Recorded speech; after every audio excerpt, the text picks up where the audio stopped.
Guys, तो आज हम लोग 8 क्लास का विज्ञान सूक्ष्म जीव चैप्टर से देखेंगे, जिसमें से पहला प्रश्न है MCQ क्वेश्चन। इसमें पहला प्रश्न है, आत्महत्या का थैला कहलाता है। तो आत्महत्या का थैला किसको कहते हैं? पहला लवक, दूसरा लाइसोसोम, रिक्तिका, केंद्रिका। तो सही ऑप्शन क्या होगा? लाइसोसोम, जो खुद में ही पचा लेता है। तो लाइसोसोम सही आंसर होगा। अगला प्रश्न है, क्लोरोप्लास्ट या क्लोरोप्लास्ट किसमें पाया जाता है?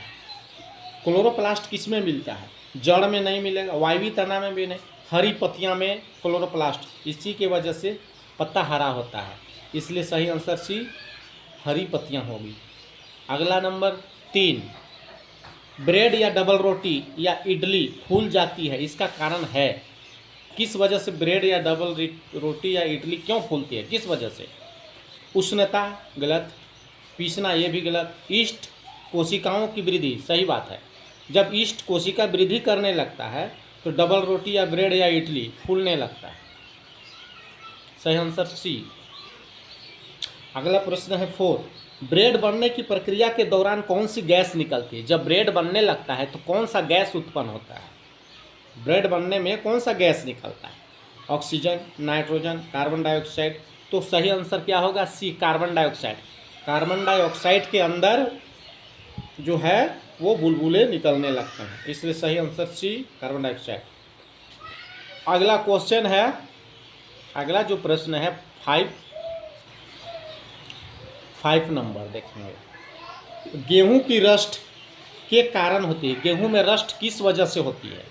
जीवाणु में, कवक में, विषाणु के वजह से, शैवाल के वजह से। तो किस वजह से होता है गेहूं में रस्ट?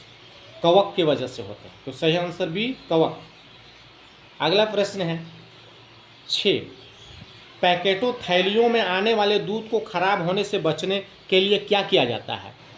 पैकेट या थैलियों में जो दूध आता है, जैसे हम लोग अमूल दूध कहते हैं, ये दूध को क्या किया पहले जाता है? क्या किया जाता है? किण्वन नहीं, पाश्चक्यकरण बिल्कुल सही है, पाश्चक्यकरण किया जाता है। सही ऑप्शन क्या होगा? बी। अगला प्रश्न है प्रश्न नंबर 7, एड्स किसी संक्रमित व्यक्ति से दूसरे व्यक्ति में किस के जरिए फैलता है? किस वजह से एड्स फैलता है? क्या करने से? भोजन करने से? नहीं, भोजन करने से नहीं फैलेगा। दूसरा, रुधिर दान से। हाँ, रुधिर दान यदि हम करते हैं, जिसको एड्स पकड़ लिया उसका रुधिर को दूसरा में चढ़ा देंगे तो पक्का है उसको एड्स पकड़ेगा। तो सही आंसर बी होगा। 8 नंबर, जीवाणु जनित रोग है। जीवाणु से होने वाला कौन सा रोग है? उसका क्या नाम है? चेचक, रेबीज, क्षय रोग, खसरा। चेचक तो वायरस से, रेबीज वायरस से, खसरा वायरस से। तो क्षय रोग जो फैलता है, तो सही ऑप्शन सी होगा, क्षय रोग। अगला प्रश्न है प्रश्न नंबर 9 क्या कह रहा है? 9 को देखेंगे हम लोग आगे। 9 नंबर, हार्मोन क्या है? हार्मोन क्या है? ये भौतिक पदार्थ है, रासायनिक पदार्थ है? बिल्कुल सही है, हार्मोन एक रासायनिक पदार्थ है।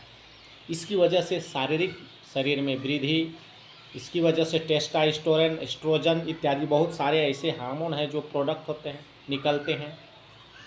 तो इस तरह से एक रासायनिक पदार्थ है। तो सही ऑप्शन बी, रासायनिक पदार्थ। स्वपोषी का उदाहरण है। स्वपोषी का अर्थ जो अपना भोजन खुद बनाता है। अपना भोजन खुद कौन बनाता है? गाय, बकरी, मनुष्य, आम का पौधा। हाँ, तो जो स्वपोषी होते हैं, तो स्वपोषी में आम का पौधा आएगा। तो सही ऑप्शन डी होगा, आम का पौधा अपना भोजन खुद बना लेता है। नेक्स्ट प्रश्न है, जीवाणु एवं कवक के द्वारा अपघटित होने वाले पदार्थ कहलाते हैं। जीवाणु और कवक के द्वारा अपघटित होने वाले पदार्थ को क्या कहते हैं? जैव निम्नीकरणीय, सही चीज़ है। जीवों के द्वारा सड़ना गलना। तो सही ऑप्शन क्या होगा? ए।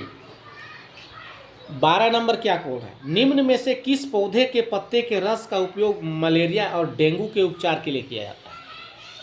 कौन सा पत्ता का यूज हम मलेरिया या डेंगू के लिए करते हैं? गिलोय, सिनकोना, धृत कुमारी, सहजन तो आपका हो जाएगा मुनगा, तो ये नहीं होगा। धृत कुमारी ये भी नहीं होगा, सिनकोना भी नहीं है, तो गिलोय। तो सही आंसर क्या होगा? ए, गिलोय।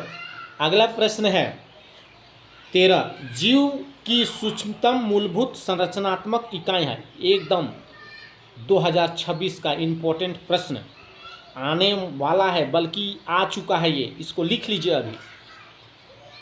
जीवन की सूक्ष्मतम मूलभूत संरचनात्मक इकाई है अंग, कोशिका, उत्तक, शरीर। सूक्ष्मतम और मूलभूत संरचनात्मक इकाई को हम कोशिका कहते हैं, तो सही आंसर बी कोशिका होगा। तो आप लोग को समझ में आ गया होगा। आप लोग लाइक कीजिए, सब्सक्राइब कीजिएगा, बेल आइकन दबाइए ताकि मेरा वीडियो आप लोग का में आते रहे और इसी तरह का वीडियो आप देखते रहिए और पढ़िए। धन्यवाद।